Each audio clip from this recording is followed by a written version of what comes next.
Hello guys, welcome back to my channel. तो चलिए आज हम लोग बात करने वाले हैं एक्जिकॉम टेलीसिस्टम्स के आईपीओ के बारे में। और बहुत ही ज़्यादा इंटरेस्टिंग आईपीओ होने वाला है ये, और साथ ही साथ बहुत इंटरेस्टिंग डेवलपमेंट्स हो रहे हैं इस कंपनी के अंदर, इस आईपीओ के अंदर।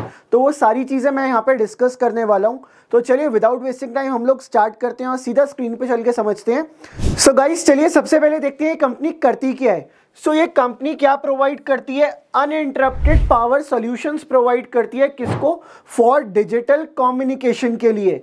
अब इसके बाद इस कंपनी के ईवी चार्जिंग सॉल्यूशंस भी है, जहां पे इसके पास 6000 से ज़्यादा एसी और डीसी चार्जर्स हैं। वहीं कहाँ पे हैं इसके चार्जर्स? इंडिया के अंदर और साउथ ईस्ट एशिया के अंदर। सो जैसा कि आप देख सकते हैं, देखने से लग रहा है काफ़ी ज़्यादा डाइवर्स बिजनेस भी है ये वाला। तो चलिए अभी आगे चलते हैं, देखते हैं इस आईपीओ के मैट्रिक्स क्या क्या होने वाले हैं। तो चलिए यहाँ पे अभी हम लोग बात करते हैं इशू डिटेल्स के बारे में। सो ये इशू किस टाइप का आएगा? ये इशू आएगा बुक बिल्ड टाइप का, जैसा कि मैंने आपको बताया हुआ है।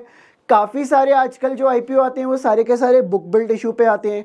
सो आज के टाइम पे maximum IPO book build issue पे ही आ रहे हैं। अब अगर मैं बात करूँ यहाँ पे इशू साइज के बारे में, तो ये कंपनी कितने शेयर्स ऑफर कर रही है आपको? ये ऑफर कर रही है 2,39,00,000 शेयर्स। और कितना पैसा रेस करना चाहती है? 429 करोड़। सो इतने शेयर्स ऑफर कर रही है। टोटल इतना पैसा इसको रेस करना है, लगभग 430 करोड़ रुपया। अब ये इशू दो टाइप से ले रही है कंपनी। सबसे पहला तो आ रहा है इनका फ्रेश इशू, मतलब नए शेयर्स इशू किए जा रहे हैं, फ्रेशली शेयर्स इशू किए जा रहे हैं। यहाँ पे कितने शेयर्स इशू किए जा रहे हैं? फ्रेश 2,32,00,000 शेयर्स इशू किए जा रहे हैं, और इनके बेसिस पे 329 करोड़ रुपया रेस किया जाएगा। अब यहाँ पे ऑफर फॉर सेल भी दिया जा रहा है, मतलब जो एग्जिस्टिंग इन्वेस्टर्स है ना, उनको भी एग्जिट देना है, तो उनके शेयर्स यहाँ पे ऑफलोड कराए जाएंगे। सो यहाँ पे कितने शेयर्स दिए जा रहे हैं? 7 लाख शेयर्स दिए जा रहे हैं। और कितना रेस किया जा रहा है ऑफर फॉर सेल से? 100 करोड़ रुपया रेस किया जा रहा है यहाँ से। तो चलिए अभी यहाँ पे कुछ इंपॉर्टेंट डेट्स के बारे में जानते हैं इस आईपीओ के, कौन कौन से इंपॉर्टेंट डेट्स होने वाले हैं। देखिए ये आईपीओ ओपन कब हो रहा है? ये ओपन हो रहा है 27 फेब को। अब ये आईपीओ बंद कब होगा? ये आईपीओ बंद होगा 29 फेब को। और आप इसमें शाम को 5 बजे तक अप्लाई कर सकते हो बाय यूपीआई मैंडेट। ठीक है। अब तो अगर आपको आईपीओ का अलॉटमेंट मिलता है तो वो भी किसी डेट को मिलेगा। तो अगर आपको आईपीओ का अलॉटमेंट मिलता है, उसकी डेट क्या है यहाँ पे? 1 मार्च। वहीं अगर मैं बात करूं, लेट से आपको शेयर्स अलॉट नहीं हुए तो पैसा वापस आएगा ना, रिफंड आएगा। सो वो रिफंड्स कब आएंगे? जिन जिन को शेयर्स अलॉट नहीं हुए वो आएंगे 4 मार्च को। वहीं जिनको शेयर्स अलॉट हो गए, जिनको अलॉटमेंट मिल गया, उनको क्या आएगा? उनको आएगा क्रेडिट ऑफ शेयर्स। कहाँ पे? उनके डीमैट अकाउंट के अंदर। तो ये कब आएंगे? 4 मार्च को। ये भी 4 मार्च को आ जाएंगे। अब यहाँ पे बात करता हूँ लिस्टिंग के बारे में। अब ये कंपनी लिस्ट होगी एक्सचेंजेस के ऊपर। कब लिस्ट हो रही है ये? 5 मार्च को। और कौन कौन से एक्सचेंजेस पे लिस्ट हो रही है? ये एनएससी पे लिस्ट हो रही है, और इसके साथ साथ बीएससी के ऊपर लिस्ट हो रही है। सो ये दोनों एक्सचेंजेस के ऊपर कंपनी लिस्ट हो रही है। तो चलिए अभी आगे चलते हैं, इसकी एप्लीकेशन डिटेल्स के बारे में बात करते हैं। तो सबसे पहले इसका प्राइस बैंड क्या रहने वाला है? इसका प्राइस बैंड रहेगा 135 रुपए से 142 रुपए के बीच। अगर आपको अप्लाई करना है तो आपको इस प्राइस बैंड में अप्लाई करना पड़ेगा। वहीं अगर आप श्योर हो कि आपको इस आईपीओ में अप्लाई करना है, तो मेरी तरफ से एक सजेशन है कि आप यहाँ पे अपर बैंड के ऊपर ही इन्वेस्टमेंट के लिए जाओ। वहीं इसका लॉट साइज क्या रहने वाला है? 100 शेयर्स का। अब ये लॉट साइज क्या होता है? जैसा कि आप देखते रहते होंगे आईपीओ में किसी एक लॉट के अंदर कुछ शेयर्स आते हैं, तो इसी तरह से इस आईपीओ के अंदर एक लॉट के अंदर 100 शेयर आ रहे हैं। तो कम से कम हमें एक लॉट के लिए अप्लाई करना पड़ेगा, मतलब हमें कम से कम 100 शेयर्स के लिए अप्लाई तो करना पड़ेगा। तो चलिए अभी आगे चलते हैं और फेस वैल्यू की बात करते हैं। तो इसकी फेस वैल्यू है ₹10 पर शेयर। सो फेस वैल्यू वो होती है जिस रेट के ऊपर कंपनी के प्रमोटर्स के पास शेयर्स होते हैं। तो इस कंपनी के प्रमोटर्स के पास शेयर 10 रुपए पे है, तो यहाँ पे फेस वैल्यू 10 है। वहीं अगर मैं यहाँ पे बात करूँ रिटेल के बारे में, रिटेल कौन हुआ? जैसे आप हो गए, मैं हो गया, हम लोग कॉमन लोग हैं ना, हमारे पास इतना पैसा नहीं होता इन्वेस्ट करने के लिए, हमारे पास एक लिमिटेड अमाउंट है इन्वेस्ट करने के लिए। तो हमें कहाँ रखा जाता है? हमें रखा जाता है रिटेल कैटेगरी के अंदर। हम मैक्सिमम कितना इन्वेस्ट कर सकते हैं? हम मैक्सिमम एक आईपीओ के अंदर 2 लाख रुपया ही इन्वेस्ट कर सकते हैं रिटेल कैटेगरी में। और मिनिमम इन्वेस्टमेंट कितनी लगती है हमारी? मिनिमम इन्वेस्टमेंट हमारी लगती है अराउंड 15,000। सो 15,000 से कम ही रहती है, बट 15,000 के आसपास ही होती है जो मिनिमम इन्वेस्टमेंट लगती है। तो कम से कम आपको एक लॉट के लिए, मिनिमम आपको एक लॉट के लिए अप्लाई तो करना पड़ेगा। अगर आप एक लॉट के लिए अप्लाई करते हो तो 14,200 रुपये लगेंगे और मैक्सिमम आप यहाँ पे 14 लॉट अप्लाई कर सकते हो। और यहाँ पे अगर आप 14 लॉट अप्लाई करते हो तो आपका लगेगा 1,98,800 रुपीज़। सो रिटेल कैटेगरी के मेट्रिक्स कुछ इस तरह से हैं। तो चलिए अब इस कंपनी के ना कुछ की परफॉर्मेंस इंडिकेटर्स देखते हैं कंपनी कर कैसा रही है।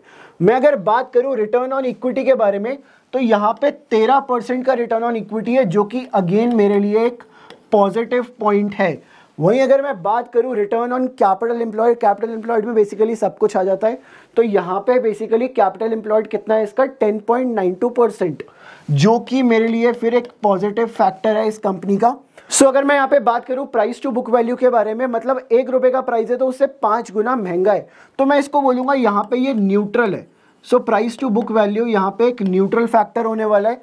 वहीं अगर मैं बात करूं पी रेशियो के बारे में 31 का आ रहा है, ये मेरे को नेगेटिव लग रहा है। मेरे लिए ये नेगेटिव फैक्टर है, थोड़ा महंगा जा रहा है मेरे लिए यहाँ पे ये वाला स्टॉक। अब मैं बात करूं ईपीएस के बारे में तो ईपीएस 4.5 है, जो कि मेरे लिए न्यूट्रल पॉइंट है। सो जैसा कि आप देख सकते हैं यहाँ पे मेरे लिए कुछ पॉजिटिव है और 2 न्यूट्रल है और 1 नेगेटिव पॉइंट है। तो ओवरऑल मैं अभी तक यहाँ पे पॉजिटिव ही निकल के आ रहा हूँ। अगर मैं बात करूँ यहाँ पे तो मेरा व्यू अभी तक तो पॉजिटिव है यहाँ पे। तो चलिए अभी आगे चल के देखते हैं, 2 मेजर फैक्टर्स को समझते हैं कि ये कंपनी पैसा कहाँ लगाना चाह रही है और इसका ग्रे मार्केट प्रीमियम क्या चल रहा है। तो चलिए देखते हैं कंपनी पैसा कहाँ लगाना चाहती है।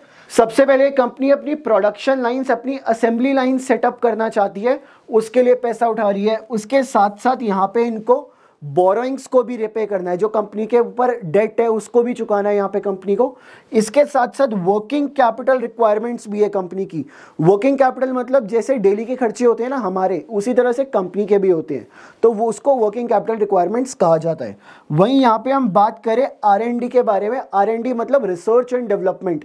कंपनी नए प्रोडक्ट्स के ऊपर रिसर्च करना चाहती है तो उसके लिए पैसा लगता है, जो रिसर्च करता है उसको पैसा भी देना पड़ता है और इक्विपमेंट्स में भी पैसा लगता है। सो कंपनी वो भी करेगी इस पैसे से जो पैसा रेस कर रही है। तो ये मेरे लिए, अगर कंपनी सच में इस तरह से पैसा लगाना चाहती है तो ये मेरे लिए अभी ओवरऑल में बात करूं तो पॉजिटिव पॉइंट है। तो चलिए अभी आगे चलते हैं और हम बात करते हैं ग्रे मार्केट प्रीमियम के बारे में, that is GMP.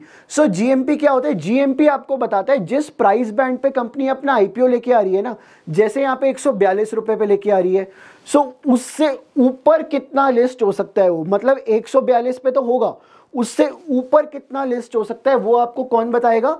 Grey market premium. सो 142 से ऊपर कितना लिस्ट हो सकता है? अभी कितना दिख रहा है आपको? 130 रुपीज, मतलब लगभग 270 रुपए के आसपास लिस्ट हो सकता है ये आईपीओ। मतलब यहाँ पे लिस्टिंग गेन बहुत अच्छे मिल सकते हैं आपको, ऑलमोस्ट 90% का यहाँ पे आपको लिस्टिंग गेन मिल सकता है। वहीं अगर मैं बात करूँ इसके ग्रे मार्केट प्राइस के ट्रेंड के बारे में तो 21 फेब को 80 था, फिर ये इंक्रीज हुआ 22 फेब को, 23 फेब को अगेन इंक्रीज होके 130 हो गया, अब 24-25 ऑफ था तो इसी दिन 130 है। सो ये भी एक काफ़ी पॉजिटिव साइन है इस आईपीओ में जाने का। तो चलिए गाइस, मैं आपको अपना टेक बताता हूँ। मैं इस आईपीओ में अप्लाई करना चाहूँगा। उसका रीज़न क्या है? बिकॉज यहाँ पे जैसा कि अभी हमने डिस्कस किया, बहुत सारे पॉजिटिव्स हैं इस कंपनी के और कहीं ना कहीं हमें एक अच्छा खासा लिस्टिंग गेन भी दे सकती है। तो गाइज आई होप ये वाला वीडियो आपको बहुत ज़्यादा पसंद आया होगा। अगर आपको ये वाला वीडियो पसंद आए तो प्लीज़ इस वीडियो को लाइक कीजिए, साथ ही साथ मेरे चैनल को प्लीज़ सब्सक्राइब कीजिए आप लोग, और साथ ही साथ इस वीडियो के कमेंट सेक्शन में कमेंट करके बताइए कि क्या आप इस आईपीओ में अप्लाई करने के लिए जा रहे हैं। अगर आप जा रहे हैं तो क्यों जा रहे हैं, नहीं जा रहे तो क्यों नहीं जा रहे। तो चलिए मैं आपसे मिलता हूँ ऐसी अगली वीडियो के अंदर। Till then take care.